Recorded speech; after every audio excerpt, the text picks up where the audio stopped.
네, 해외 주식형 ETF에 투자한 분들 새해 들어 배당금이 줄었다는 걸 느꼈을 겁니다. 연금 계좌로 투자한 분들은 연금으로 받을 때 세금을 한 번 더 내야 하는 상황이 발생할 수도 있는데요. 해외 주식형 펀드 투자가 급증하는 상황, 세금이 왜 갑자기 달라졌는지 안진우 NH 아문디 자산운용 ETF 전략팀 팀장 모시고 얘기 들어보겠습니다. 팀장 어서 오십시오. 네, 안녕하십니까. 자, 해외 주식형 ETF 투자한 분들 정말 많은데요. 새해 들어서 이게 월 배당으로 받는 분들도 참 많더라고요. 네, 맞습니다. 그런데 배당으로 받는 세금 방식이 바뀌면서 이중 과세다, 과세 이연이다 여러 논란이 많습니다. 네, 맞습니다. 어떻게 바뀐 거예요, 지금 이게? 일단은 외국 납부세액에 대한 세금 처리 방식이 바뀌었습니다. 외국에서 낸 세금에 대한 처리 방식. 네, 맞습니다. 여기서 그 외국 납부세액이라고 하는 것은 아까 말씀하신 대로 ETF에서 미국 주식이라든지 이런 걸 가지고 있게 되는데 그 주식에서 분배금 배당금이 발생을 하지 않습니까? 그 배당금을 처리하는 방식이 세법상으로 바뀌었습니다. 이 세법이 21년도에 개정이 돼서 금투세라든지 이런 거 같이 시행이 되려고 하다가 계속 미뤄지면서 25년도 1월 1일부로 실제로 시행이 됐습니다. 지난 1월부터 된 거네요. 예, 맞습니다. 시행이. 네. 근데 어떻게 지금까지 그러니까 2024년까지는 세금을 어떻게 매겼는데 네네. 올 1월부터는 어떻게 바뀐가요? 2024년까지는 일단 미국으로 중심으로 말씀드리겠습니다.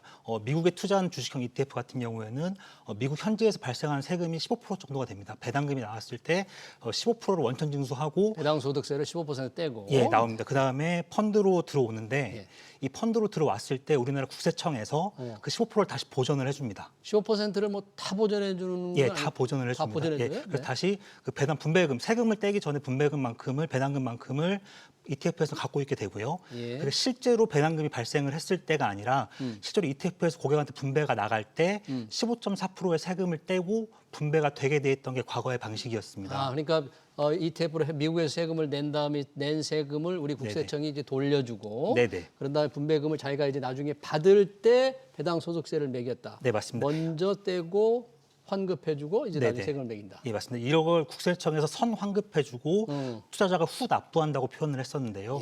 25년부터 이 방식이 바뀌었습니다. 그래서 미국에서 15%를 떼면 과거에는 국세청에서 보전을 해줬지만 지금은 보전을 해주지 않습니다. 보전 안 해준다. 예, 보전 안 해주고 그럼 85만큼의 100이라는 분배금이 나왔을 때 85만큼의 분배금이 있지 않습니까? 그 분배금에 대해서 국내 세율과 미국 세율을 비교해서 만약에 국내 세율이 14%인데 우리 14%면 미국 세율이 더 높다라고 하면은 세금을 더 이상 먹이지 않고 그대로 고객한테 분배가 되게 돼 있습니다. 미국 배당 소득세는 15%, 우리는 14%니까 우리가 더 적으니까 그냥 15%뗀 걸로 끝. 맞습니다. 더 돌려주지 않는다 이러는 거예요. 예, 맞습니다. 그렇게 되다 보니까 실제로 일반 계좌에서 투자하시는 분들은 큰 차이가 없습니다. 일반 계좌는 15%를 떼고 받는 거기 때문에 거의 차이가 없는데 이제 그 세금 과세 쪽에서 조금 그 이득이 되는 연금 계좌들에서 좀 문제가 발생을 하고 있습니다. 왜 연금 계좌들에서 이제 문제가 되는 거죠? 그렇죠. 그 연금 계좌에서 발생되는 문제는 크게 두 가지인데요. 이중 과세 문제와 과세 이연의 폐지가 됐다는 문제 두 가지가 있습니다. 이중 과세부터 한번 들어볼까요? 이중 과세 문제 같은 경우에는 과거에는 아까 말씀드린 대로 처음에 미국에서 세금이 발생을 하고 국세청에 돌려준 다음에 다시 요거를 분배를 세금을 떼고 분배를 할지 안 할지를 계좌에 따라서 달라졌었는데 예를 들어서 일반 계좌는 세금을 떼고 분배를 하고 그다음에 연금 계좌는 세금을 떼지 않고 분배를 하는 식이었습니다. 근데 지금 25년부터 바뀐 방식은 일단 미국에서 세금을 떼면 우리나라 국세청에서 돌려주지 않지 않습니까? 이미 세금을 뗐으니까 안 돌려준다. 안 돌려주면 85만큼을 그대로 고객한테 주는 투자자한테 주는 형태로 되기 때문에 일반 계좌와 그 과세 이연이 되는 계좌, 연금 계좌 둘 다 모두 85만큼밖에 받을 수 없는 상황이 발생을 한 겁니다. 연금 계좌에서는? 네, 맞습니다. 그런데 왜 연금 계좌에서는 또 이중 과세라고 그래요? 예, 맞습니다. 이중 과세가 왜 그러냐면 연금 계좌 같은 경우에는 나중에 이제 연령이 되셔서 세금을 수령을 할 때 3.3%에서 5.5%까지 과세가 됩니다. 연금 소득세가 과세가 되는데요. 연금 소득세? 예, 맞습니다. 이 연금 소득세 때문에 이중 과세라고 말하고 있습니다. 실제로 배당에 대해서 15%를 떼고 나중에 실제로 이걸 그 연금을 받을 때 또 떼고 3.3%를 또 떼고 그래서 이중과세라고 표현을 하고 있습니다. 이중과세 이거 투자하는 분들 굉장히 싫어할 텐데 왜냐하면 좀이라도 수익률을 더 올리기 위해서 연금 계좌를 통해서 주식형 ETF를 했는데 두 번 떼간다? 이렇게 좀 불만이 많을 것 같은데요. 예, 맞습니다. 상당히 혼란스러운 상황입니다. 예. 그리고 과세 이연되는 혜택을 연금계좌에 못 누린다는 것은 또 어떻게 설명이 되나요? 연금계좌에서 못 누리는 거는 아까 말씀드렸듯이 처음에 우리가 국세 쪽에 돌려주고 네. 과거에는 계좌에 따라서 15.4%를 떼거나 아니면 과세 이연을 해줬었는데 지금 돌려주는 과정이 없기 때문에 15%를 뗀 상태로 그대로 나가게 됩니다. 그러니까 이 모든 것이 예. 국세청에서 환급하는 과정이 없어졌기 때문에 발생을 하고 있습니다. 그러네요. 그러니까 예. 미국 주식 ETF에서 미국에서 세금을 떼버리고 나니까 나중에 연금소득세를 받을 때 두 번 내는 이중과세 문제가 생기고 이미 세금을 뗐으니까 네네. 세금 없이 과세를 이연해서 연금이라는 것은 나중에 연금을 받을 때 적은 세금을 낸다는 메리트가 있는 게 이제 과세 이연인데 그 맞습니다. 과세 이연 효과를 못 누리는 거네요. 예, 전혀 누리지 못하고 있습니다. 누리지 못하는데 이중과세까지 된다고 하니까 고객들이 많이 혼란스러워하는 상황입니다. 그래요. 네네. 자, 그럼 이런 문제가 이미 발생될 것으로 정부는 알고 있었는데 왜 갑자기 뒤통수를 맞은 느낌으로 이렇게 되는 거죠? 그렇죠. 저도 그 의문이긴 합니다. 예, 그래서 작년 9월부터 이제 이런 것들에 대해서 대책을 논의를 했다고 하는데, 그래서 지금 뒤쪽에서 말씀 다시 드리겠지만은 일부 계좌에 대해서는 이걸 변경을 하고는 있습니다. 그런데 어떻게요? ISA 계좌 같은 경우는 올해 1월달에 세법 개정이 돼서 아마 상반기 중에 이런 이중과세가 없어지는 걸로 결정이 된 걸로 알고 있습니다. IS 계좌에서는요? 예, ISA 계좌에서는 그렇게 되는데 이 연금 계좌에서는 아직 확정이 안 돼서 아직은 지금 어떻게 할지 방식이 정해지지 않은 상태가 되고 있습니다. 그럼 IS 계좌 말고 연금 계좌로 이 주식형 해외 주식형 ETF 투자한 분들 많거든요. 네, 맞습니다. 그분들이 가만히 있지 않을 텐데 정부도 뭔가 검토한다는 말을 하던데 이거를 어떻게 구제할 수가 있죠? 만약 구제를 한다고 생각하면? 실제로 구제를 할 수 있는 방법은 세금을 지금 1월 달부터 떼고 있지 않습니까? 이 세금을 돌려주는 방법으로 될 가능성이 매우 높습니다. 연금 소득세 뗀 거를 돌려준다. 예. 돌려줄 수 있나 그게?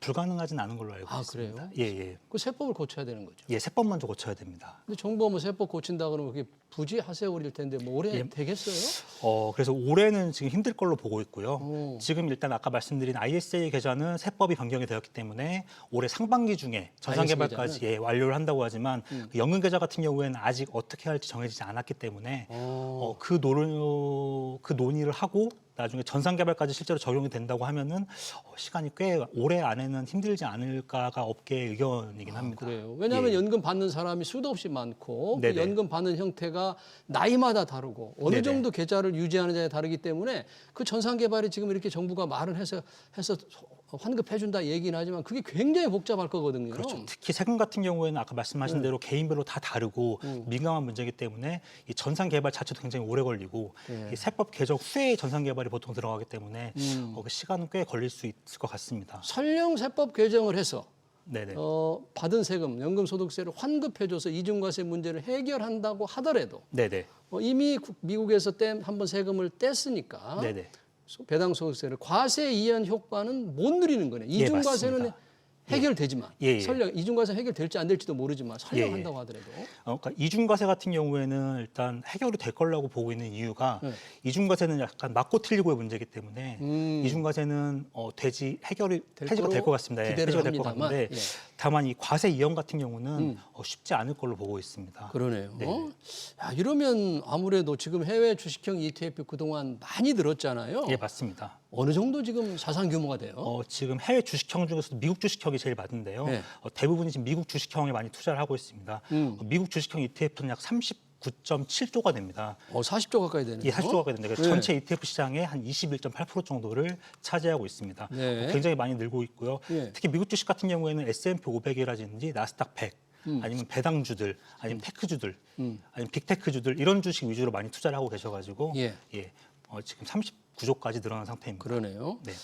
이게 뭐 분기 배당도 있을 테고 뭐 월 배당도 있을 텐데 지금 이런 세금 문제가 생긴 것도 월 배당을 받으면서 계좌에 꽂히는 돈이 좀 줄었다 이렇게 느끼면서 지금 드러나게 됐잖아요. 네, 맞습니다. 월 배당 ETF도 꽤 많아요? 월 배당 ETF는 지금 한 11조 정도로 파악을 하고 있습니다. 11% 정도. 자, 그 정도면 11조 정도로 파악을 하고 있습니다. 11조 정도 상당히 적지 않은데 아까 이 해외 주식형 ETF에 우리 국내 투자자들이 많이 한다고 했지 않습니까? 미국이 한 40조. 예, 맞습니다. 그렇죠? 40조 정도입니다. 몇 가지 S&P 500 상품을 좀 얘기해 주셨는데 기왕에 우리 국내 투자자들이 선호하는 해외 주식형 ETF 어떤 것들이 조금 구체적으로 말씀해 줄 수 있습니까? 예. 지금 주로 많은 것들 보면 개별 ETF로 말씀을 드리면은 예. 타이거 S&P 500이 한 7.8조 정도가 되고요. 타이거 S&P 500. ETF가 한 7.8조 정도가 됩니다. 예. 그리고 미국 나스닥 100이 한 4.7조 정도가 되고요. 나스닥 100. 예. 타이거 미국 테크 탑 10이라는 ETF가 있습니다. 테크주에 투자하는 ETF. 테크 톱 10. 네, 맞습니다. 예. 다 타이거예요. 큰 게 우연히 그렇게 되고 있습니다. 예. 3.3조 정도가 되고 있습니다. 네. 그러면 S&P 500 지수를 쫓는 것이고 나스닥 100은 나스닥 지수를 쫓는 것이고 네, 맞습니다. 테크 탑 10. 이거 저 엔비디아 뭐 이런 주식 쫓는 예, 거네요. 맞습니다. 예. 이런 주식의 수익률 같은 게 참 좋습니까? 현장에서 보시기에? 수익률이 상당히 좋은 편이었습니다. 그래서 작년 같은 경우에는 미국 주식에 투자하지 않으신 분들 오히려 박탈감을 느낄 정도로 좋았는데요. 예. S&P 같은 경우는 작년에 한 40% 정도의 수익을 나타냈고요. 40%? 예, 나스닥 같은 경우에도 비슷한 수준으로 나타냈고, 네. 테크 같은 경우에는 거의 한 70%에서 80% 정도, 어. 인공지능에 투자한 ETF 같은 경우 극단적으로 거의 한 100% 정도의 수익률을 작년 한 해 동안 기록을 했습니다. 그래서 국내 증시가 상대적으로 좀 침체가 돼 있었기 때문에 네. 이런 것들이 오히려 더 수익률이 높게 상대적으로 보였던 것 같습니다. 그래요. 네. 올 들어서는 좀 미중 관세 전장이다 뭐다 해서 증시가 조금 이렇게 변동성이 좀 있고 테크 주식들에 대한 메리트가 조금 떨어지는 듯한 느낌이 드는데 네네. 현장에서 ETF 영업을 하다 보면 네. 많은 이제 돈 있는 분들이라든지 투자자들이 해외 주식형 ETF를 찾는데 네네. 훨씬 더 계속 상승세가 좀 증가세가 계속 이어지는 것 같아요? 아니면 좀 변화가 좀 있는 것 같아요? 계속 이어지는 것 같습니다. 아, 그래요? 특히 미국 쪽에 대한 투자들은 계속 지금도 이어지고 있는 것 같고요. 미국 주식은? 특히 관세로 인해서 저희들이 아무래도 불이익을 받을 수 있는 나라에 속해 있지 않습니까? 그럼요. 예. 약간 우리 주식 막 떨어지는 거 그래서 보면 차라리 속된 말로 이렇게 피해를 보는 국가에 투자를 하느니 차라리 본토에 투자를 아예 하겠다는 미국에 투자하겠다. 심리도 상당 부분 있는 것 같습니다. 그리고 실제로 작년 수익률이나 그 전에 수익률을 계속 보더라도 네. 미국 쪽들이 원체 수익률이 좋았기 좋으니까. 때문에 그 흐름이 계속 이어지고 있는 것 같습니다. 그러면 이번에 이제 이중과세 연금 투자자들 이중과세 문제도 생기고 배당금이 줄었다는 불만도 나오면서 자꾸 언론에 보도가 많이 되니까 네네. 이런 부분들 좀 문의가 많잖아요. 예, 맞습니다. 그분들은 어떻게 지금 그분들한테 어떻게 얘기를 해요? 그분들 같은 경우는 일단은 과세 이연은 폐지가 됐지만 과세 이연은? 분배금에 대한 과세 이연은 폐지가 됐지만 과세 이연은 이제 혜택을 못 받지만 매매 차익에 대한 과세 이연은 남아 있습니다. 그건 무슨 뜻이죠? 예를 들면 ETF를 매매했을 때 예. 일반 계좌에서 해외 주식 ETF를 매매했을 때는 그 수익금에 대해서 예. 15.4%의 15.4%. 세금이 발생을 하게 됩니다. 예. 예를 들어서 아까 말한 미국 나스닥 100 같은 경우는 40% 정도가 올랐는데요. 예. 10,000원이라고 했을 때 약 4,000원 정도의 수익이 발생하지 않습니까? 네. 이거에 15.4%인 한 600원 정도의 세금이 발생을 하게 됩니다. 근데 연금 계좌에서 매매를 할 때는 이 세금이 과세 이연돼서 과세 이연. 나중에 연금 소득세 3.3%에서 5.5%로 네. 납부를 하게 됩니다. 그래서 네. 15.4%보다 훨씬 낮은 세율로 납부가 되게 돼 있죠.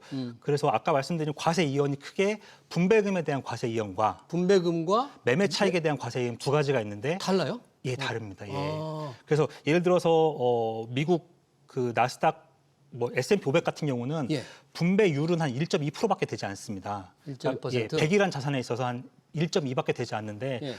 매매 차익 같은 경우는 내가 수익금이기 때문에 예. 한 40% 정도니까 100이란 자산에서 40이란 수익이 발생을 하게 됩니다. 어. 그래서 거기에 대해서 15.4%의 차이니까 예. 아무래도 그 1.2라는 분배금보다는 40이란 매매 차익에 대한 세금이 더 크기 때문에 그러니까 매매 차익에 대한 과세 이연은 예. 누릴 수 있다는 예, 점이. 맞습니다. 예, 예. 어. 약간 그래서 화가 난 상황이긴 하지만 하지만 그래도 매매 차익에 대한 그 세금 이연 과세 이연이 꽤 크기 때문에 크니까 좀 조금 계속 참으셔라라고 참으셔라. 말씀을 드리고 있습니다. 네, 투자자들이 참는 것보다 정부가 빨리 대책을 마련해야 되는데 아까 예, 이게 맞습니다. 세법 개정이 쉽게 될 수 있는 문제가 아니거든요. 네네. 그러다 보니까 이제 ETF에 관련된 뭐라 그럽니까 해외 소득 이 투자자들을 증권사들이라든지 경쟁이 좀 치열해서 예, 예. 수수료를 많이 깎아주는 경쟁이 지금 치열하다면서요? 예, 지금 어때요? 네, 수수료도 많이 실제 매매 수수료도 많이 깎아주고 있고요. 네. ETF 보수 인하도 많이 하고 있습니다. 보수 얼마나 예. 좀 많이 낮추는 데가 나오는 것 같아요 지금 벌써. 예, 지금 어마어마하게 많이 낮아져서 그래요? 약간 운용사에 종사한 입장에서는 네.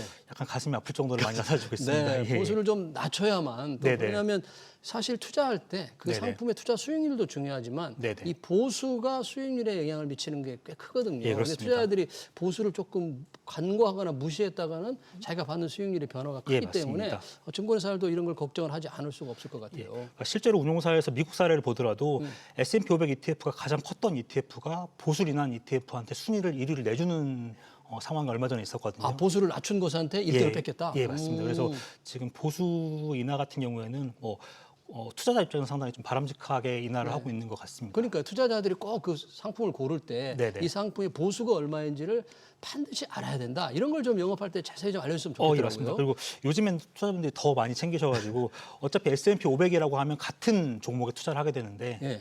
이왕이면 보수가 낮은 종목, 왜냐하면 이게 10년 동안 투자한다고 했을 때 그러니까요. 작은 차이도 굉장히 커지기 때문에 네. 이왕이면 좀 보수가 낮은 종목에 투자하시는 분들이 많이 있는 것 같습니다. 네, 잘 알겠습니다. 최근 해외 주식형 ETF의 이중 과세 문제, 과세 이연 문제와 함께 또 수수료 인하 여러 가지 얘기를 두루두루 들어봤습니다. 지금까지 안진우 NH 아문디 자산운용 ETF 전략팀 팀장이었습니다. 팀장님 고맙습니다. 네, 감사합니다.